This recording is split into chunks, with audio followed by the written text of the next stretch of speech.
Good morning, thanks for coming. My name is Timo. I'm working for the mobile devices team at SUSE. And I'm going to talk a little bit about the kernel, UDEV, dbus, HORN, network manager, and how everything is connected. So that's a look at what I'm talking about. First of all, I will give a short overview about the events which are passing through the whole stack. So I'm basically focusing on events, not about on interfaces. And I will give a small example on the event flow through the whole stack. And afterwards, I will give a short introduction on how to analyze and solve system problems within the stack. And for that, I have a small application, the event monitor, which gives you a tool to gather all the events from the different sources. Now, so today we are talking about the events, not on, about the interfaces like the sysfs or the procfs interfaces we have. So we are just focusing on the events from the different sources and maybe signals, which are basically the same. So for example, whenever you are loading a kernel module, you will get a lot of events. You don't see them, but they are there, and they are helpful if you want to debug something. So typically, we have several components in our stack. It's the Linux kernel at first. A sub-component of the kernel is UDEV, which is basically the device manager, which creates the device nodes in /dev, but it also reports a lot of events, so it's a very interesting and very big event source. Then if we are focusing on the user space side of things, we have the transition from the UDEV events, which are passed to the HORN daemon. This is using dbus. Also, the rest of the user space is shifting towards using dbus. They don't use any special sockets anymore, so it's almost everything about events which are interesting is now using dbus, like network manager or other system teams. Also, within the desktop, we have a lot of events. I'm not sure whether you have watched dbus traffic on the session bus, for example. If you're running I don't know, instant messenger, there are a lot of messages going about, across the bus queue. So, for example, the event flow, whenever you are loading a kernel module, it issues a lot of k-object u-event calls, which result in a u event, which is passed from UDEV to the UDEV daemon. So that's the transition from kernel space to user space using an abstract socket. Those events will then be transformed into new signals issued by HORN, and those events are then being emitted on the dbus system bus, which will end up in applications which have really registered a handler for the device edit method, for example. If we have a picture about on the whole stack, I've drawn one. So we have the hardware on the bottom, which is controlled by the kernel. I will talk about the errors later. So we have the kernel who talks to the hardware. Then we have the user space stack, and the active components are the blue ones. And dbus is a huge part of it, but it's just a passive component because it's just the interprocess communication primitive used by all those components. So the first part I'm describing is if you plug in a USB stick, for example, it gets loaded the module for the USB drive, for example. You get the UDEV events, which pass the UDEV daemon and then are transmitted to HORN. For example, if the device you just plugged in was a Ethernet or wireless card, you will then receive a lot of more events because one of the events will pass HORN and then go to the desktop environment and applications. And some events will first pass to network manager and then to applications because some applications might be interested in the network manager signals and not the HORN signals, so they just receive those events and not those from HORN. So that's the big picture. That's not the only event path. For example, if you have input events, they don't get through the stack because it's a device driver sitting in the kernel, and you read from a device interface, so it's passing the regular stack I'm showing here. It's just an example for a very common way the event pass through the whole stack. Now, we have a lot of different components. debugging is quite difficult because you have a huge stack with, like, I don't know, 5, 6 components, and you are not getting a feeling for how the events are going through the stack, so you need some monitors to get the events out of the components and analyze them. So a common use case where things might go wrong is the hotkeys for changing brightness. To analyze something like that, you can simply divide into 3 steps. First of all, you have to make sure that your hardware is supported by some driver of the kernel. So this is the first question. If you can answer this question with yes, I've got a driver for my system, you then have to look whether the interfaces of the driver are working when you control them manually. So if the hotkeys are not working, that's probably just an issue about the events, because they don't end up in the right components of the stack. But the actually support from the driver is working, because if you just echo something in sysclass backlight, it works. So if you make sure that the driver is there and the driver is working, then you have the problem, okay, some events might be stuck somewhere within the stack and you have to track it down.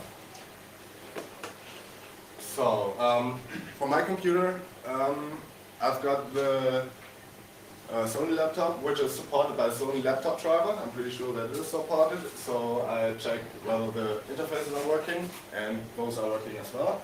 But for example, if I'm pressing the hotkeys for changing the brightness, it doesn't work. So there's no action I can see. So there must be something in the whole stack which goes wrong.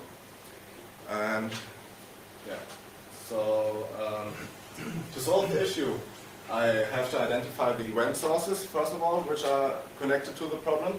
So for this problem, it might be interesting to receive events from UDEF, but that's basically only interesting if the driver is not working correctly, but it is, so that's not that interesting.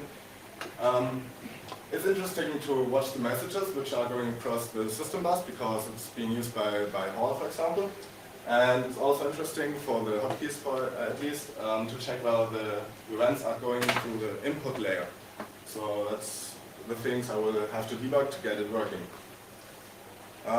Because it might be a pain to run several applications, there are event monitors for each source, like the UDEF monitor for UDEF events. You can run ls Hall in the monitor mode to get the Hall events. And you can also run dbus monitor on the system bus and the session bus to get the events. So you end up like having 5 or 6 terminals, and you see a lot of events. You don't see the sequence of the events. It just is a little difficult to analyze. So I've been programming just for today a little demo application, just a few lines of code. It's not a lot. It's using Python dbus, and GDK for a graphical user interface. I've created several monitors for each of the event sources, like UDEF, Hall, Network Manager, and the input layer. And those modules just read, they're pretty dumb. They just read the events, and once there's an event on one of the event sources, they just send out a notification to the desktop. So it's just very convenient to have a look whether there's any activity. It looks like that. It's really very, very small. I already put the source on that. You can have a look at it. Even if you don't do anything with Python, you will understand the code, because I mean, the 10 lines for the UDEF monitor, they are just pretty straightforward. Also for Hall, it's just 15 lines of code. I use subclassing to implement the monitor. So whenever somebody says, okay, I've got another event source, I want to integrate it, you will also only need a few lines of code to get it working. Let's have a look at the application. It's one tool showing all events. It's very easy to use. You just start it and have a look whether there's an event.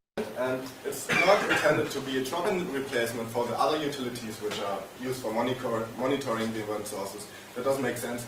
I just wanted to give a technical user who might be interested in solving issues by himself a little tool for investigating without reading too much stuff. So the application looks like that. We have, that's just a little menu here in the GNOME panel.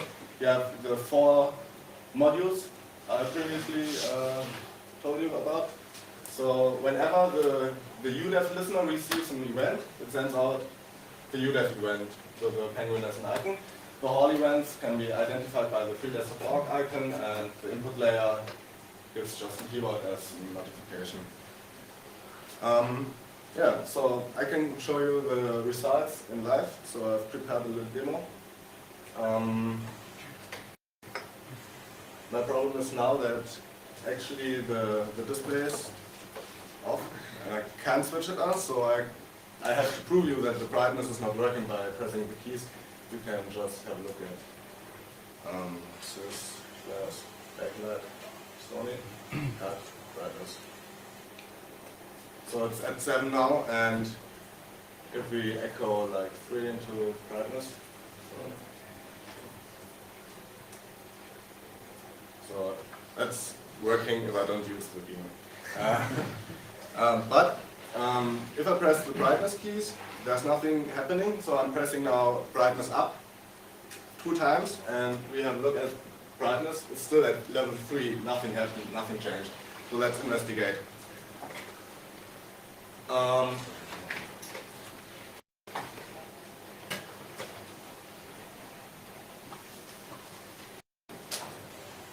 That's the demo application.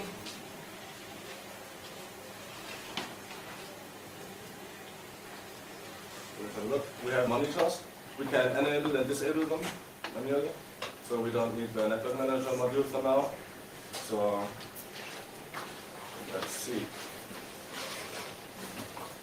I'm now pressing the brightness up button, and okay, we get an event, but let's have a look at the brightness. It's still at level 3, so we get an event, but the event doesn't trigger anything but the event itself. It has no reaction on the system. What I'm knowing now is that I've got an instance of GNOME Power Manager running, and I'm just knowing that GNOME Power Manager adjusts the brightness whenever it receives the brightness up or down event from Hall. So the Hall monitor is active, but I don't see any Hall event, so there might be something wrong with Hall. We can check that.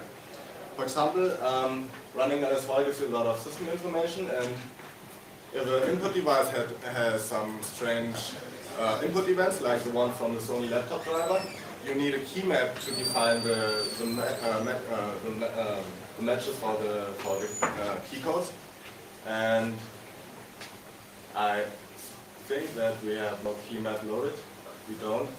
So let's see what's happening if we have a fixed one.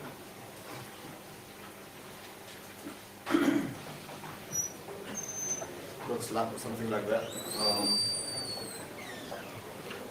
So that's already the fixed version. We have some system definitions over here, and my system is the last one, so the definition was missing. Because of that, we didn't get the key map data into Hall. So if I copy this over to the FBI first, or FBI information 10 fields top. Sony, if I'm now restarting Hall, it reloads the FDI data, and we can check whether now we have a keymap loaded. Oh, there is some. So we see that we have keymap data for my Sony laptop loaded. And if we are now monitoring the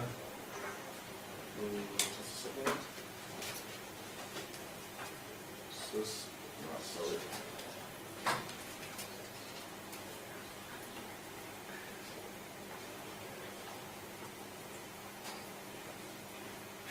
So we're still at level 3. Now I'm pressing dot keys and have a look for the notification we're getting. So now we are getting 2 events. We get one event from the input layer, and we also get another event from Hall. So the event was not only transmitted to the input layer, but also to Hall, and for that also to GNOME Power Manager. So if we now look at the display brightness, we see that it has changed. So it's working now.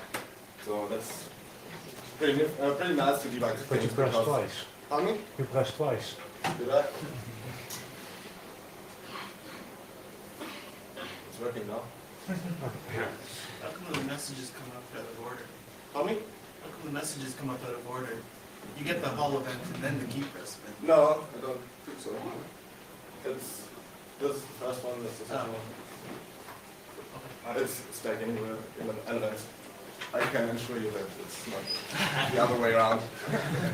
Would be magic. So yeah, that's pretty much everything I wanted to show. Thanks for coming. Any questions? Yes, please. Would this also be the case for, I have a mouse that's not working. I see the events and that input events, but I don't see the mouse movements. Would this also be related to this? The mouse movements, I don't know. I've connected the telephone before as an input device, and you see the mouse presses. So yes, if you are debugging the mouse buttons, you will see whether those are reported by the input layer. That's the first hint whether the buttons are supported or not. But that's pretty much all you can do. So there's nothing more you can do to get the buttons working. And the second question,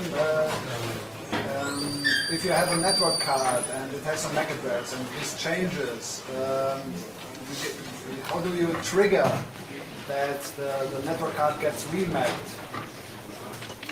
For instance, if you run SUSE under XAML, you have some network MAC address, and now you changed it, then you get def ETH, you get ETH0 and then ETH2, and you want to that's not UDEF. It's UDEF. Okay, you have to fix the UDEF rules for that. And how do you trigger it then again that it remaps it?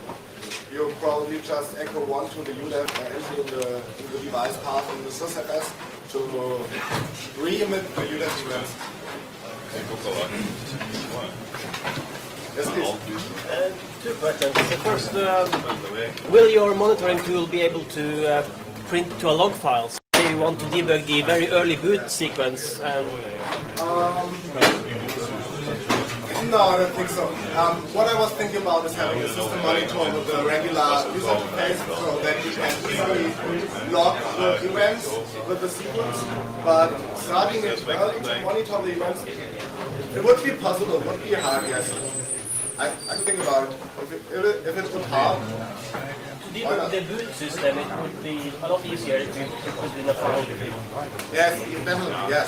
Yeah. It should be easy, yeah. And the other question, it seems to be a GNOME applet. Can it also work in KDE? Definitely. If you just drop the 5 lines of GTK code and replace them by Qt code, no question. Thanks for coming.